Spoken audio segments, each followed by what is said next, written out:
पश्चाताप एक ऐसा भाव है जो हमें कभी आगे नहीं बढ़ने देता। हम सभी को कभी न कभी इस एहसास ने जकड़ा है कि अतीत में मुझसे गलतियां हुई हैं और अपने पास्ट के उन गलतियों को सोच सोच कर आदमी कभी आगे नहीं बढ़ पाता। वो हमेशा अपने अतीत की बातों को सोच सोच कर ये सोचता रहता है कि मैं सही मार्ग पर चलने के लिए नहीं बना, ऊपर वाले ने मेरा जीवन दुखों के लिए ही बनाया है। और इस पश्चाताप के नीचे वो दबता रहता है और घुट घुट कर जीता रहता है। तो सवाल ये है कि क्या वो पूरी जिंदगी इसी पश्चाताप के नीचे दबा रहेगा, ऐसे ही घुट घुट कर सांसें लेता रहेगा? क्या जिस आदमी ने अतीत में गलतियां कर दी उसके लिए भविष्य में कोई मुक्ति नहीं है, कोई सच्चे धर्म का मार्ग नहीं है? तो इन सभी सवालों का जवाब आपको इस कहानी में मिलेगा। इस कहानी को आखिर तक सुनने के बाद आपको एहसास होगा कि इतना बुरा आदमी जब इतने अच्छे मार्ग पर चल सकता है तो हम क्यों नहीं चल सकते। और आपको पता चलेगा कि हर आदमी को हक है अपने जीवन में एक नई शुरुआत करने का, एक नया मार्ग बनाने का और मुक्ति के मार्ग पर चलने का सबको हक है। तो चलिए कहानी को शुरू करते हैं। एक दिन सुबह सुबह जब बुध श्रावस्ती में प्रविष्ट हुए तो सारा नगर भूत बस्ती बना हुआ था। सभी लोग अपने अपने घर को बंद किए बैठे हुए थे और सड़क सुनसान हुई पड़ी थी। बुध उस घर के आगे खड़े हुए जहां से उन्हें भिक्षा मिल जाया करती थी। दरवाज़ा खटखटाने के बाद घर की दंपति ने जरा सा दरवाज़ा खोला और सिंध में से देखा कि बुध खड़े हुए हैं। वो गृह स्वामी दौड़कर बाहर आया और बुध से भीतर आने का अनुरोध किया।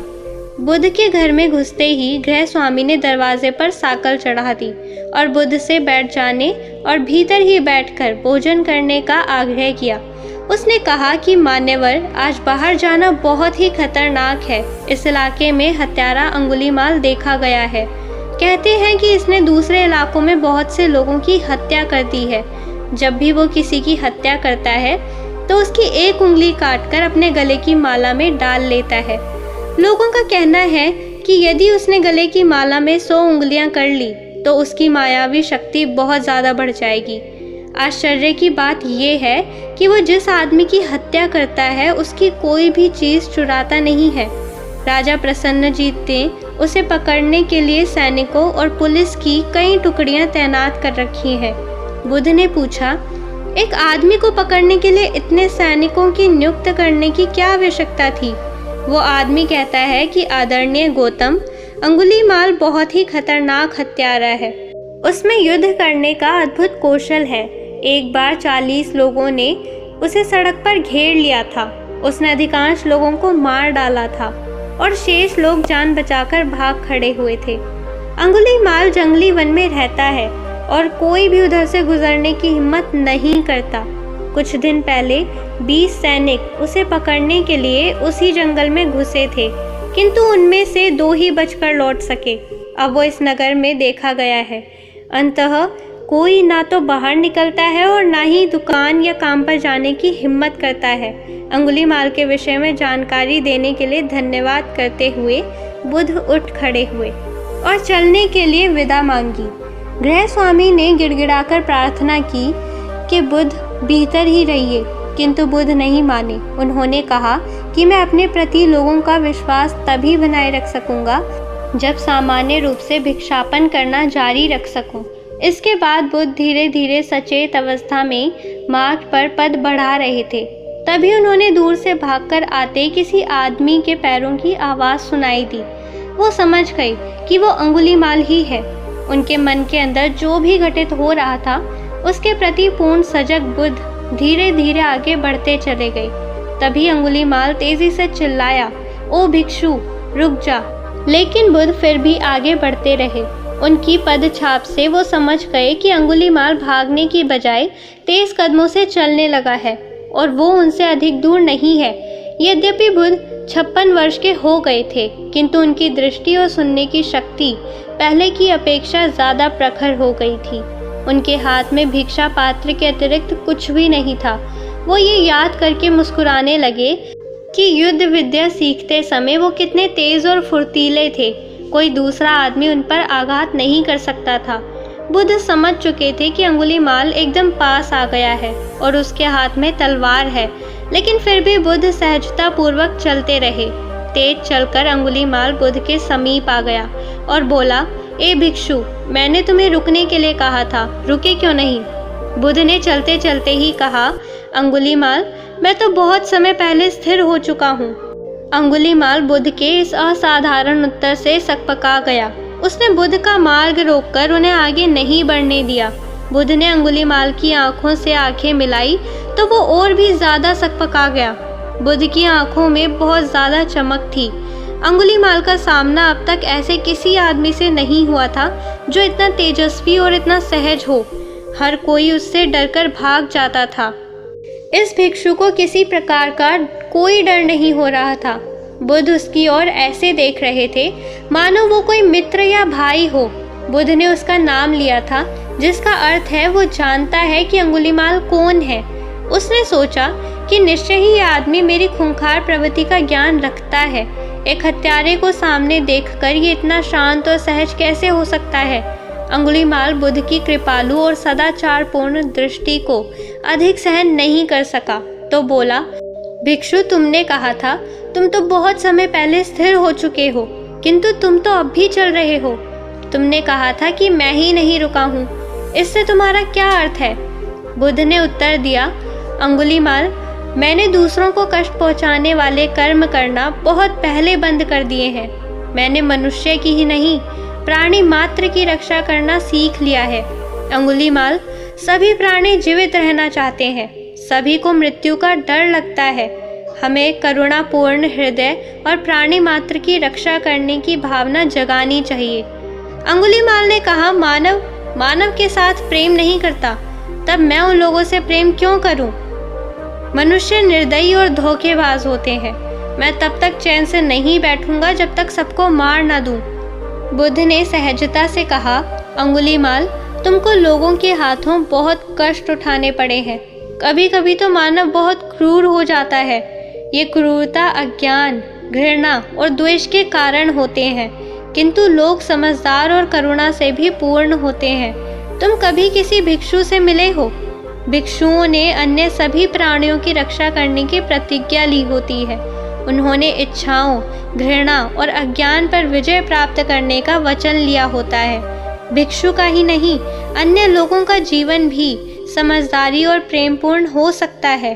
अंगुलीमाल, यदि संसार में क्रूर आदमी होते हैं तो अन्य प्रकार के लोग भी होते हैं। अंधे मत बनो। सद्धर्म मार्ग क्रूरता को करुणा में बदल देता है। घृणा के मार्ग पर तो तुम चल ही रहे हो, तुम्हें रुकना चाहिए। इसके स्थान पर तुम्हें ज्ञान, क्षमा और प्रेम का मार्ग चुनना चाहिए।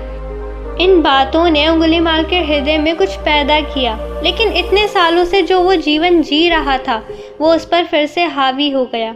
उसने आक्रोश में आकर कहा, हे भिक्षु, तू जानता नहीं है मैं कितने लोगों को मार चुका हूँ, मैं कितना बड़ा हत्यारा हूँ। इस इलाके के लोग तुम्हें बता देंगे। मैं 100 लोगों को मारने की प्रतिज्ञा लेकर जी रहा हूँ और मेरा अगला शिकार तुम ही होने वाले हो। इस पर बुद्ध ने सहज भाव से कहा कि अंगुलीमाल, तुम उस पेड़ को देख रहे हो? अंगुलीमाल ने कहा कि इसमें क्या खास बात है? बुद्ध ने कहा कि इसकी शाखा को तोड़ना तो बहुत आसान है, वो तो कोई भी तोड़ सकता है, कोई बच्चा भी तोड़ सकता है, लेकिन उसको जोड़ना हर किसी के बस की बात नहीं है। तुम अपने आप को सबसे अलग आदमी समझते हो, लेकिन तुम लोगों को मारते हो, और मारना तो बहुत सामान्य सी बात है। कोई भी चाकू या छुरी लेकर किसी को मार सकता है, लेकिन किसी आदमी के प्राण बचाना ये सच में एक अद्भुत बात होती है। अगर तुम अलग होना चाहते हो तो लोगों की रक्षा करो, उनके प्राण बचाओ, ना कि उनके प्राण लो। अंगुलीमाल भिक्षु के शब्दों से बहुत प्रभावी हुआ, किंतु उसके दिमाग में उलझन पैदा हो गई। उसे अकस्मात लगा जैसे उसे चीर कर खोल दिया गया हो और उसके घाव पर नमक लगा दिया गया हो। बुद्ध के मन में ना तो घृणा थी और ना ही तिरस्कार का भाव। बुद्ध अंगुलीमाल को इस प्रकार देख रहे थे जैसे वो उस आदमी को आदर का पात्र समझा रहे हो। तो क्या ये भिक्षु गौतम है जिसे लोग बुद्ध कहते हैं? अंगुलीमाल ने पूछा, क्या आप भिक्षु गौतम हो? बुद्ध ने स्वीकृति सूचक सिर हिलाया। अंगुलीमाल ने कहा, कितने दुर्भाग्य की बात है, मेरी आपसे भेंट इससे पहले नहीं हुई। मैं विनाश के मार्ग पर बहुत आगे बढ़ गया हूँ। अब मेरे लिए उस स्थान से लौट आना संभव नहीं है। बुद्ध ने कहा, नहीं अंगुलीमाल, अच्छे काम करने के लिए कोई भी समय विलंबपूर्ण नहीं होता। मैं क्या अच्छा काम करने योग्य रह गया हूँ? बुद्ध ने कहा कि घृणा और हिंसा के मार्ग पर चलना बंद करो, यही सबसे बड़ा काम होगा। अंगुलीमाल, दुख सागर बहुत विशाल है, किंतु पीछे की तरफ देखोगे तो किनारा दिखाई दे जाएगा। अंगुलीमाल ने कहा, गौतम, यदि मैं चाहूँ तो भी अब पीछे नहीं मुड़ सकता। मैं जो कुछ कर चुका हूँ उसके बाद मुझे कोई भी शांतिपूर्ण नहीं रहने देगा। बुद्ध ने अंगुलीमाल का हाथ पकड़ लिया और कहा, अंगुलीमाल, यदि तुम अपनी घृणा त्याग दो और सद्धर्म के मार्ग पर अध्ययन करो, अभ्यास करो, तो मैं तुम्हारी रक्षा करूँगा। नए सिरे से जीवन यापन और दूसरों की सेवा करने की प्रतिज्ञा करो। यह सहजता से जाना जा सकता है कि तुम समझदार आदमी हो। मुझे इसमें तनिक भी संदेह नहीं है कि तुम निर्वाण के मार्ग पर सफल हो सकोगे। इस पर अंगुलीमाल ने कहा कि हे बुद्ध, आप तो मुझे अपनी शरण में ले लेंगे, लेकिन यहाँ के राजा मुझे मृत्यु दंड दिए बिना नहीं मानेंगे। मैंने इतने लोगों की हत्याएं की है, क्या उसकी सज़ा मुझे नहीं मिलेगी? इस पर बुद्ध ने कहा कि ये सब तुम मुझ पर छोड़ दो, मैं तुम्हारी रक्षा करूँगा। अंगुलीमाल ने बुद्ध के समक्ष नमन किया। उसने अपनी पीठ पर बंधी तलवार खोलकर जमीन पर रख दी और बुद्ध के चरणों में नतमस्तक हो गया। उसने अपने हाथों से अपना मुंह ढककर सिसकना शुरू कर दिया। बहुत देर बाद उसने सर उठाया और बुद्ध से कहा, मैं कुमार्ग छोड़ने की प्रतिज्ञा करता हूँ। मैं आपका अनुसरण करूँगा और करुणा का पाठ आपसे सीखूँगा। मैं आपसे प्रार्थना करता हूँ कि मुझे अपना शिष्य बना लें। उसी समय वहाँ बुद्ध के दूसरे भिक्षु भी पहुँच गए। उन्होंने बुद्ध और अंगुलीमाल के चारों ओर घेरा बना लिया। बुद्ध को सुरक्षित और अंगुलीमाल को प्रवज्य लेने के लिए उद्यत देखकर उनका हृदय आनंद से भर उठा। बुद्ध ने अपने भिक्षु से भिक्षुओं के कपड़े और अन्य वस्त्र देने को कहा। उन्होंने दूसरे भिक्षु से कहा कि पास के घर से उस्तरा मांग लो, जिससे अंगुलीमाल के सर के बाल उतार सके। अंगुलीमाल को वहां पर तत्काल प्रवज्य दे दी गई। उसने नमन किया और बुद्धम शरणम गच्छामि, धम्म शरणम गच्छामि और संघम शरणम गच्छामि शब्दों का उच्चारण किया। अगले 10 दिनों तक भिक्षुओं ने उसे ध्यान करना सिखाया और भिक्षाटन की पद्धति समझाई। इसके बाद एक दिन बुद्ध श्रावस्ती में भिक्षाटन के लिए गए हुए थे। उनके साथ अंगुलीमाल सहित अन्य भिक्षु भी थे। नगर द्वार पर उन्होंने राजा प्रसन्नजीत को देखा, जो सैनिकों के एक दल के साथ घोड़े पर सवार थे। राजा और सेनापति पूरी तरह से युद्ध तैयारी के साथ थे। राजा ने जब बुद्ध को देखा तो घोड़े से उतरकर उन्होंने बुद्ध को नमन किया। बुद्ध ने पूछा, महामहिम, क्या कोई घटना घटित हो गई है? क्या किसी दूसरे राज्य की सेना ने आपके राज्य पर आक्रमण कर दिया है? राजा ने उत्तर दिया कि कौशल राज्य पर किसी ने आक्रमण नहीं किया। मैंने ये सैनिक हत्यारे अंगुलीमाल को पकड़ने के लिए इकट्ठे किए हैं। वो बहुत ही खतरनाक आदमी है, अभी तक कोई उसे पकड़ नहीं सका है। वो 2 सप्ताह से पूर्व नगर में देखा गया है। मेरी प्रजा अब भी उसके डर में जी रही है। बुद्ध ने कहा कि क्या आप सुनिश्चित हैं कि अंगुलीमाल इतना भयंकर है? राजा ने कहा, बुद्ध सत्व, अंगुलीमाल प्रत्येक पुरुष, स्त्री और बालक के लिए खतरा है। जब तक मैं उसे ढूंढकर मार नहीं दूंगा, चैन से नहीं बैठूंगा। बुद्ध ने पूछा, यदि अंगुलीमाल अपने किए पर पश्चाताप करे, कभी हत्या न करने का वचन दे, यदि वो भिक्षु बन गया हो और प्राणी मात्र का आदर करने लग गया हो, तब भी क्या उसे पकड़कर मार डालने की आवश्यकता रह जाएगी? राजा कहता है, गुरुवर, यदि अंगुलीमाल आपका शिष्य बन गया है और हिंसक त्यागने का शील अपना लिया है, यदि वो भिक्षु का शुद्ध एवं हानिकारक जीवन यापन कर रहा है, तो मेरी प्रसन्नता की कोई सीमा नहीं। मैं ना केवल उसको जीवन दान दूंगा, बल्कि उसे मुक्त भी कर दूंगा।